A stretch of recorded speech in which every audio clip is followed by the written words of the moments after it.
시청자 여러분 안녕하십니까. 오늘 저희 채널에서는 인민군 하사의 탈북 과정에서 나타난 엄청난 변화, 충격적인 이 변화의 현실을 여러분께 탈북 과정을 설명을 하면서 사건을 다루고자 합니다. 지금 대한민국 정부, 윤석열 정부의 대북 정책이 바뀌고 있었고, 그리고 이제 북한의 어물풍선 때문에 촉발된 대한민국 국군의 대북 확성기, 이 확대가 지금 지속되면서 북한 내부에 엄청난 변화가 오고 있습니다. 자, 그 변화에 세 가지가 있습니다. 첫 번째는 뭐냐면 북한 내부의 정보 유통이 신속하게 지금 이루어지고 있다. 두 번째는 북한 주민의 정보 유통에 따라서 북한의 김정은 정권이 반응하고 있다. 자, 세 번째는 정보 유통과 연관된 북한 내부의 주민들의 변화에 대해서 공안 기관들, 국가보위성과 사회 안전성이 엄청난 탄압에 지금 들어간 이 세 가지 변화가 있습니다. 자, 그러면 2024년도 8월 8일 날에 북한 주민이 한강 하구 쪽에서 걸어서 이제 대한민국으로 온 사건이 있었는데, 자, 그때 그 북한 주민이 하는 말이 확성기 듣고 왔다. 그리고 나 말고도 지금 함께 있었던 다수의 북한 주민들이 다 오고 싶어 한다. 이런 말을 이제 우리 대한민국 군인들에게 첫 탈북 소감으로 얘기를 한 적이 있습니다. 이번에 북방 한계선 강원도 쪽에서 동해선 라인을 타고 북한 군인이 왔는데 굉장히 지금 충격적입니다. 왜냐하면 북한 군부가 이 지역의 지대 매설을 엄청나게 했고 북한 군인들은 이제 그걸 다 보고 있었습니다. 그러니까 탈북을 막기 위해서 북한 지역의 지대 매설을 최근에 했던 이 지역의 군인이 이제 걸어서 왔다는 게 이제 충격적이고, 두 번째는 북한의 군 보위부가 인민군 군 보위국 지도부의 지시에 의해서 부대 내에서 탈영병이 생기거나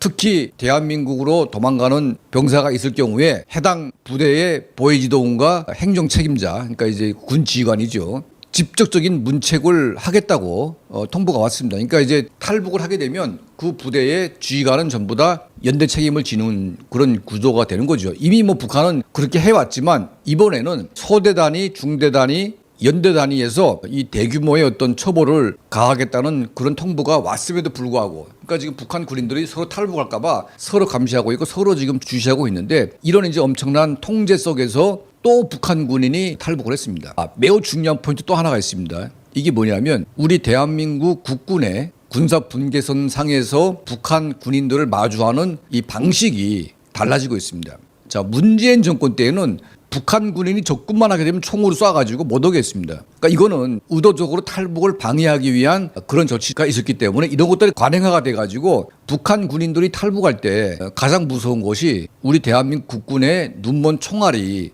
가장 무섭다. 이 총알에 맞아 죽을까봐 두렵다. 이런 말들을 한 적이 있습니다. 자, 이번에는 이 탈북 군인의 동선을 우리가 미리 파악을 했고 이 사람이 안전하게 대한민국으로 올 수 있도록 총을 쏘지 않고 우리 군이 이제 유도를 했다는 겁니다. 유도. 그러니까 처음부터 이 사람이 도발하거나 뭔가 그런 문제가 아니고 탈북을 결심했다는 것을 인지하고 처음부터 이제 유도를 했기 때문에 이 군인이 남쪽으로부터 오는 총알에 눈먼 총알에 맞아 죽을 그럴 공포를 벗고 대한민국으로 왔다는 얘기입니다. 이 사실을 또 확성기를 통해서 북한 군인들에게 방송을 합니다. 그러면 이제는 북한 군인들이 그 탈북할 수 있는 그런 마음만 먹고 접근만 하게 되면 대한민국 국군이 안전하게 이들의 그 탈북 유도를 하고 있구나, 이 정보를 알게 돼가지고 연쇄 탈북의 그런 조짐을 보일 수가 있습니다. 자, 우리 정부 그리고 이제 대한민국 국군은 북한 인민군대의 현재 상황을 면밀하게 파악을 하고 있습니다. 대규모 홍수, 곡창 지역의 침수, 그리고 북한 경제력이 완전히 파국으로 지금 가고 있는 상황에서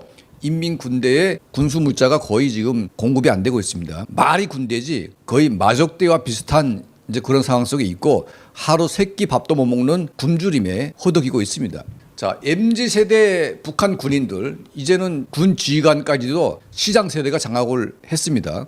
이들은 이미 대한민국 드라마를 통해서 대한민국을 알고 있는 세대입니다. 휴전선까지 나온 핵심 계층이라고 하지만 핵심 계층일수록 더 많은 드라마를 볼 수밖에 없는 이런 구조다 보니까 이들이 드라마를 봤던 대한민국과 휴전선에 와서 밤에 보이는 저 불해성 같은 남쪽의 발전 모습을 보면서 이 가뜩이나 어려운 북한 내부의 환경과 맞물리면서 탈북을 꿈꿀 수밖에 없는 이제 그런 상황에 놓여 있습니다.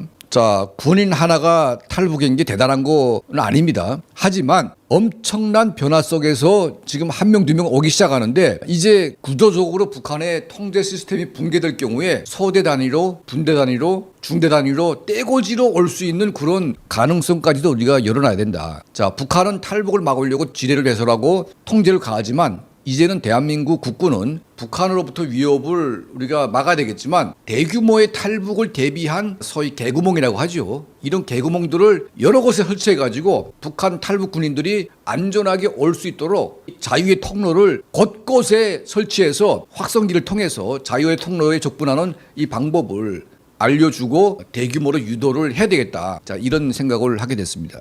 자, 다시 한번 대한민국 품에 안긴 북한군 하사 이 자유의 탈북을 진심으로 축하드리면서 더 많은 인민군 군인들이 대한민국의 품으로 올 것을 촉구합니다. 자, 저희 채널을 항상 시청해 주시고 또 도움을 주시는 우리 모든 분들께 늘 진심으로 감사드립니다.